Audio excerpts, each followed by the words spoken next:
দেশের জন্য যদি আলহামদুলিল্লাহ কিছু করে থাকে, ইসলামী আন্দোলন কিন্তু কম করে নাই।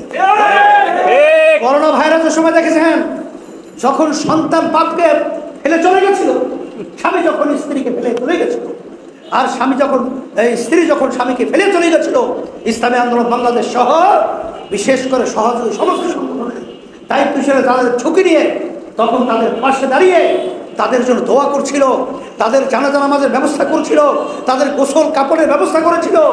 আজকে মানবতার দিক থেকে বলেন, ইসলামী আন্দোলন বাংলাদেশ কখনো পিছনে ফেলে নেন না। আমরা বিচার আমি যতটুকু জানতে দেখছি, আল্লাহ রহমতে আপনাদের কাজের গতি অনেক ভালো। সেই হিসেবে আমি চাই যে বাংলাদেশের ভিতরে যতগুলো থানা আছে, সেই থানার ভিতরে ইসলামী আন্দোলন বলে, যুব আন্দোলন, ছাত্র আন্দোলন বলে, শ্রমিক বলে, আর জাতীয় ওলামা মাশায়েখ আইম্মা পরিষদ বলে, আর অন্য